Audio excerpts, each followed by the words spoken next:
92% of Upwork freelancers have their job proposals go unread. Today I'm going to reveal the 5 critical mistakes they're making so that you can be among the top 8% who land the high-paying jobs. Hey, what's up? I'm Aleksander Vitkin, an Upwork client with over 10 years of experience, having spent more than $700,000 and helped over 750 people start and grow their agencies on this platform. If your goal is to secure jobs with top-tier clients who pay well, stick around, post the letter F below if that is your aim on Upwork. My mission is to guide you through a straightforward, repeatable process to achieve just that. Let's break down the things you must avoid in your proposals, the golden rules to follow for 3xing your replies, and an insider tip that no one else is sharing because they don't have enough data, because they haven't worked with 700 plus agencies. Now let's get started. The first thing to stand out is to highlight your relevant experience without directly naming past clients. Instead, focus on how your skills and previous work align with the client's industry needs. Here's an example conversation. Client: I'm seeking a marketing expert to launch a new product in the health and wellness sector. Here's a generic freelancer proposal that won't really work very well. Hi, I have extensive experience in marketing and can help you launch your new product. Here's what a good freelancer sounds who will actually get a response. Hi, client's name. I'm so-and-so freelancer. I'm a marketing expert with a strong background in the health and wellness sector. I recently helped a client in this industry achieve a successful product launch that resulted in a 30% increase in sales.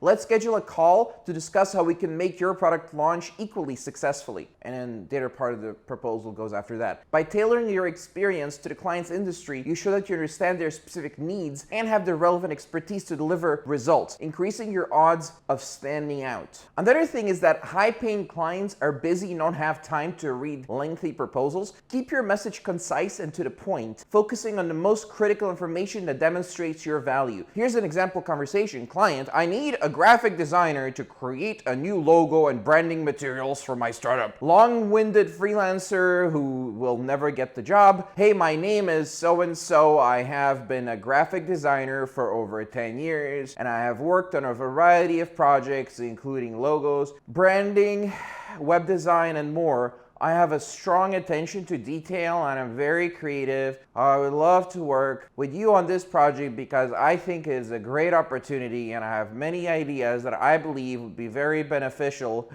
for your startup. I have attached my portfolio and some examples of my previous work for your review. I look forward to discussing this project with you further.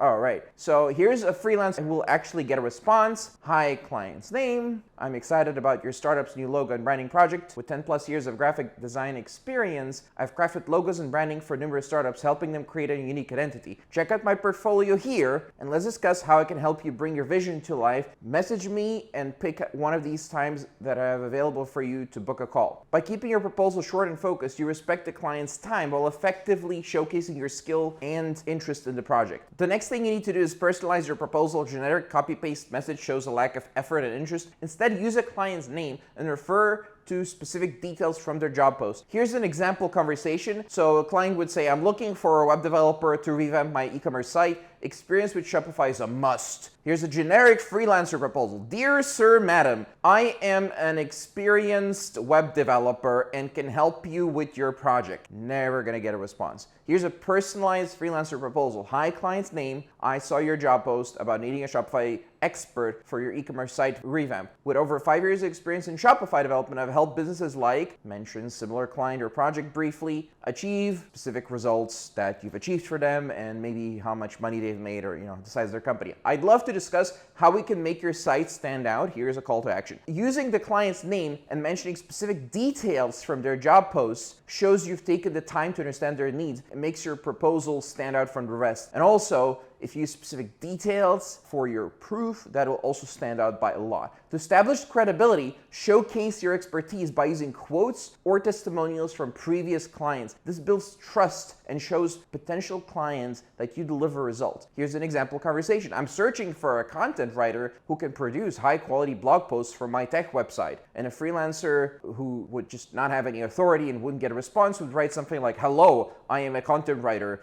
with specific experience in writing blog posts. I would love to help you with your tech website. Here's a freelancer who will most likely get an answer because he has social proof and authority. Hi, client's name.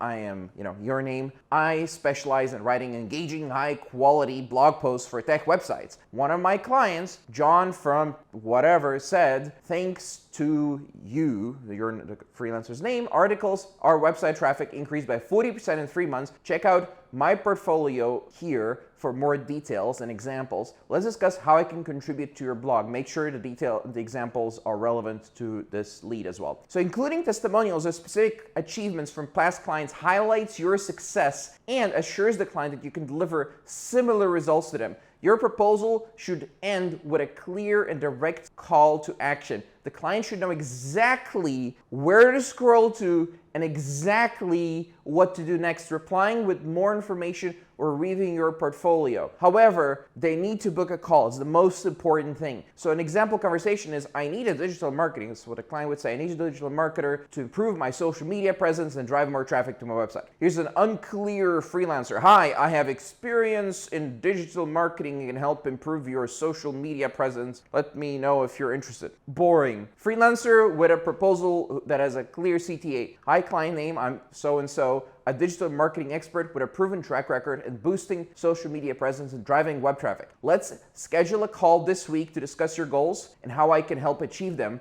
Please let me know if your availability out of these suggested 3 days and times. By ending with a clear CTA, you guide the client towards the next step, making it easy for them to continue the conversation and move forward with your proposal. And real sales happens on a call, so obviously you're not just going to chat back and forth, you're just booking a call. If you're following along and thinking, yes, I'm ready to get to the good clients on Upwork, then drop the word sales in the comments below. For those who might be feeling a bit lost, take some time to rewatch the video and fully grasp these points. Trust me, mastering these will help you get your next job faster, which is the topic of the next video for you to watch. Here's a link below on how the algorithm on Upwork works. So look below in the comments and description on YouTube to watch the next video.